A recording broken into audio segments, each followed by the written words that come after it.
is dropping significantly for Trump. It's a good sign for us. It's a very good sign for us. Trump came in saying, we're going to have a strong country, and these rest of these countries are going to know we're a strong country. I think that's, he set the tone. He said, this is what we want. And everyone kind of sat there and said, all right, let's not get in any wars. Let's be strong. I definitely want a very strong country with a very strong head.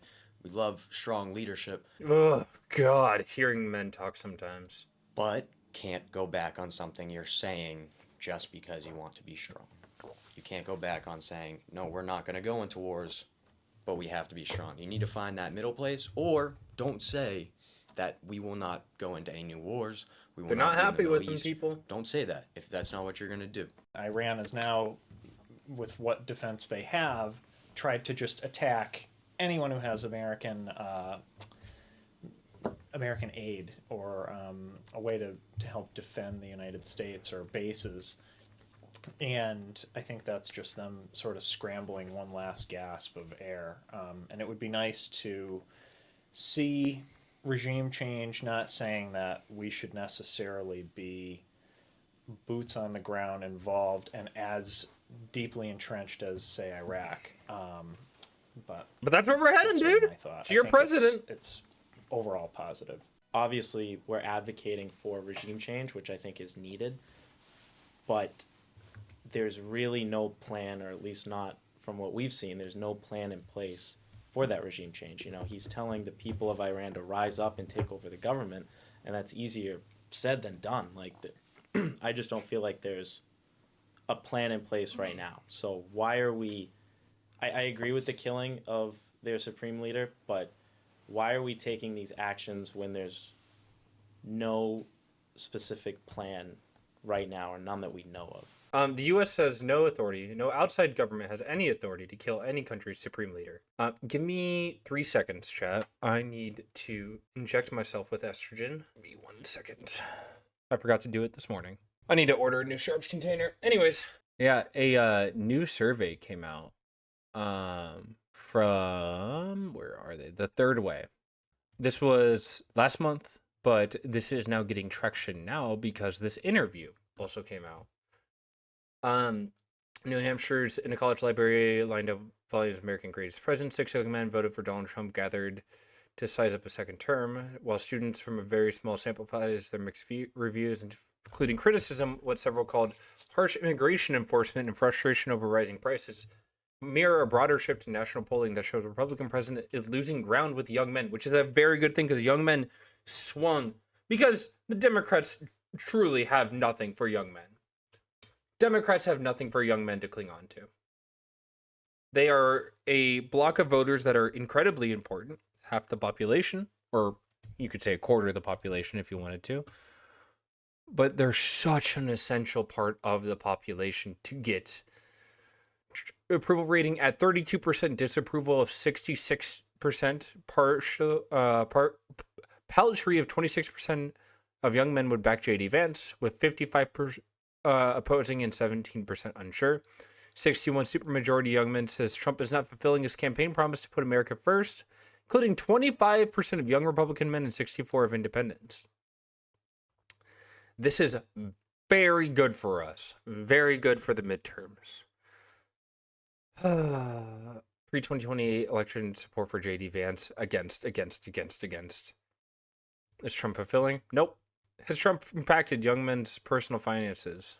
Yeah, Republicans are going to say yes, but positive impact. But overall, it's a pretty big pushback against Donald Trump. 33% of young men combined, including 15% of young Republican men, hold Trump and Republican leaders greatest responsibility, while just 6% of Democrat leaders hold this responsibility. So that 3% is a big amount. Young men are not alarmed by Trump's $1 trillion cut to healthcare. 66, or young men are most alarmed by Trump's $1 trillion cut to healthcare. 66% concerned, and his opposition to fully releasing the Epstein files. The Epstein files were never going to be good, and if Biden would have released it, we would have never had Donald Trump. Donald Trump would not be in office if Biden would have just released the fucking files. But it's good to see that young men are not pushing for Donald Trump right now. I know all this is like a month old, but this most recent interview from Reuters is a very good interview because they were the most influential like block of voters in the 2024 election, or at least the most surprising, but not really. 1 year after being sworn in and winning 54% of young men in the 2024 election, Donald Trump is hemorrhaging support with the court. Last year's focus group, we found that young men who voted for Trump expressed serious concerns about his handling the economy, tariffs, immigration enforcement, though most were willing to take a wait-and-see approach how his policies planned out, which have only gotten worse since this came out, which this interview shows. Analysts who track the young vote told Reuters that many young men reporting feeling little tangible improvement with their economic prospects since Trump returned to office. Sitting with 5 classmates in political library, a 20-year-old sophomore, Tyler Whitskald, captured a sentiment common among his peers. The president, for all his accomplishment, has fallen short on issues shaping their daily lives, like high prices. I'm still going to graduate and be an enormous amount of debt. I won't be able to buy a home for a while.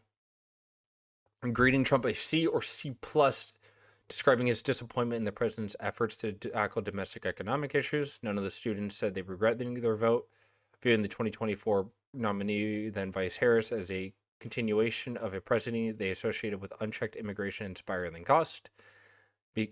Yes. It's so frustrating to read shit like this because it was 100% the Democrats' faults. ICE thing is a huge problem. I feel like there's a better way to go about it than raiding and killing an instant deportation. Last month, some 33% aged, which is what we're looking at from Third Way. RNC follows Trump on TikTok. Trump pledges 2024 campaign to curb inflation, and we have not seen that. The midterms are going to be good because there's a lot more progressive populism out there than there was in 2024. 2025 was a very good indication for us. Supposed to be a red wave. Red wave did not happen.